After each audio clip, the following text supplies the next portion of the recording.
प्रभु यीशु मसीह के नाम से सबको जय मसीह की। 3/12/2025 का वचन हम देखने जा रहे हैं, जो कि नीति वचन उसका 12 अध्याय 5 वचन। धर्मियों की कल्पनाएं न्याय ही की होती है, परंतु दुष्टों की युक्तियां छल की हैं।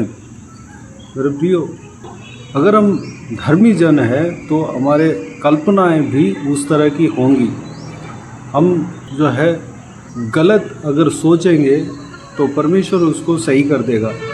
अगर हम अच्छे से बाइबल पढ़ते हैं, प्रार्थना में लगते हैं, परमेश्वर को आराधना करते हैं, तो उस तरह का सोच विचार हमारे हृदय में आएगा, हमारे दिमाग में आएगा। हमें धर्मी व्यक्ति बनना है।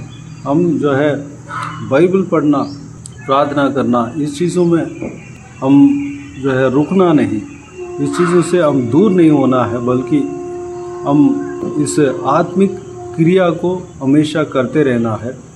हमें धर्मी व्यक्ति बनना है, धर्म के मार्ग में चलना है, धर्म क्या क्या कहता है उस बात को मनन करना है।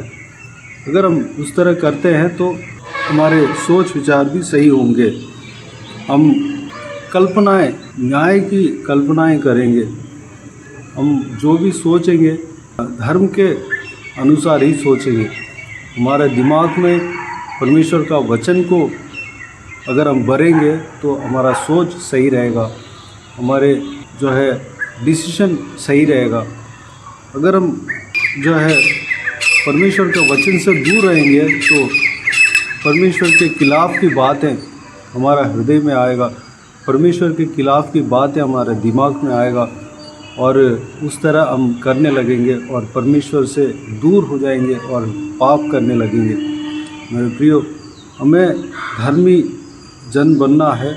हमेशा परमेश्वर के निकट, परमेश्वर के वचन के निकट, परमेश्वर को आराधना करने में अपने समय को बिताना, ये सारे बातों में हमें लगे रहना है, हमें रहना है। मेरे प्रियो, अगर हम जो है दुष्ट बनते हैं तो हमारी युक्तियाँ छल की होंगी। दुष्टता की बातों को करने के लिए हम युक्ति करेंगे, हम प्लान करेंगे, हमारे चाल चलन सही नहीं होगा, परमेश्वर के खिलाफ़ के चाल होगा, परमेश्वर के खिलाफ़ की सोच हमारे हृदय में भरेगा, हमारे दिमाग में भरेगा, हमारा सोच में भरेगा। मेरे प्रियो, इस तरह नहीं होना चाहिए। हमें परमेश्वर के वचन के निकट, परमेश्वर के वचन के करीब हमें रहना है। हमेशा हम परमेश्वर का वचन को पढ़ते रहना है, मनन करते रहना है, परमेश्वर का आराधना उपासना करना है, उनको धन्यवाद देते रहना है, कलीसिया में जाना है। इस तरह के आत्मिक कार्य में हमें लगे रहना है, धर्म के मार्ग में हमें चलना है। तब हमारा सोच सही रहेगा, विचार सही रहेगा, हमारे जो निर्णय सही रहेगा। हम गलत निर्णय नहीं लेंगे, बिल्कुल सही निर्णय लेने के लिए परमेश्वर हमें मदद करेगा, हमें चलाएगा, हमें जो है अगुवाई करेगा। मेरे प्रियो, इस बहुमूल्य वचन के लिए परमेश्वर को धन्यवाद दें, स्तुति करें। आइए हम प्रार्थना में जाएं।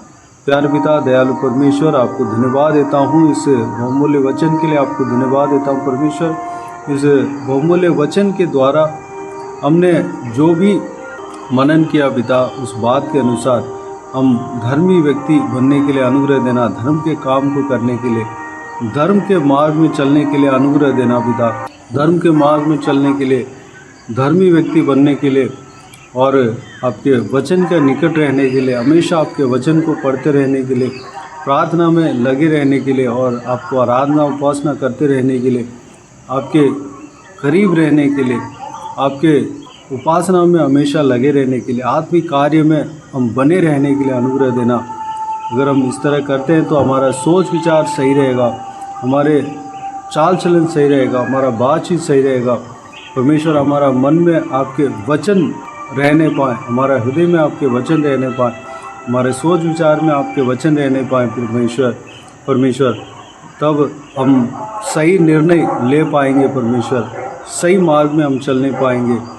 अनुग्रह देना पिता, हम हमेशा धर्म के बातों को सोचते रहने पाएँ, धर्म के विषय को हम मनन करते रहने पाएँ पिता।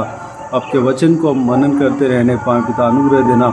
हम दुष्टता की बातों पर मन नहीं लगाने पाएँ परमेश्वर, अनुग्रह देना पिता। हम चल के बातों को नहीं खोजने पाएँ परमेश्वर पिताजी, आपके खिलाफ की बातों को हमारे हृदय से दूर करने पाएँ, अनुग्रह देना पिता। अपने आप को आपके हाथ में सौंपते हो परमेश्वर। इस वीडियो को देखने वाले हर एक जनों को इसी तरह चलाना पिता, हर एक जनों को आशीष देना, धर्म के मार्ग में चलाना, किसी को भी कोई भी कमी घटी ना होने देना, सबको आशीष देना। कोई भी जन बीमार हो उनको आपके हाथों में सौंपते, उन्हें छूना, चंगा करना प्रभु यीशु मसीह के नाम से चंगा होने पाए। अगर किसी को दुख हो, तकलीफ हो, सारा दुख तकलीफ को दूर करना, परेशानियों को दूर करना, आंसू को पोंछना। जिनको जो कुछ भी प्रार्थना का विषय हो, सारा प्रार्थना का विषय का उत्तर देना। महिलाओं को आपके हाथ में सौंपते हैं, छोटे बच्चों को आपके हाथ में सौंपते हैं, बुजुर्ग व्यक्तियों को आपके हाथ में सौंपते हैं। इस वीडियो को देखने वाले हर एक जनों को, उनका परिवार को आपके हाथ में सौंपते हैं। सबको सुरक्षित रखना, संभालना, बुराई से बचाना, दुष्ट मनुष्य से बचाना, दुष्ट लोगों से बचाना। बाकी सारी बातों को आपके हाथ में सौंपते हैं। सारा आदर, महिमा, जलाल आपको मिलते रहे। सारा दुआ प्रार्थना को प्रभु यीशु मसीह के नाम से मांगते हैं, सुन और ग्रहण कर। आमीन आमीन। प्रभु यीशु मसीह के नाम से प्रभु यीशु मसीह का आशीष और अनुग्रह हम सभी के ऊपर बने रहे। आमीन आमीन। मेरे प्रिय, इस चैनल को सब्सक्राइब करें और शेयर करें। अगर किसी को भी प्रार्थना का विषय हो तो डिस्क्रिप्शन में दिए हुए नंबर पर कॉल करके प्रार्थना करा सकते हैं। हम आपके लिए प्रार्थना करेंगे। प्रभु यीशु आप सबको आशीष दे। आमीन आमीन।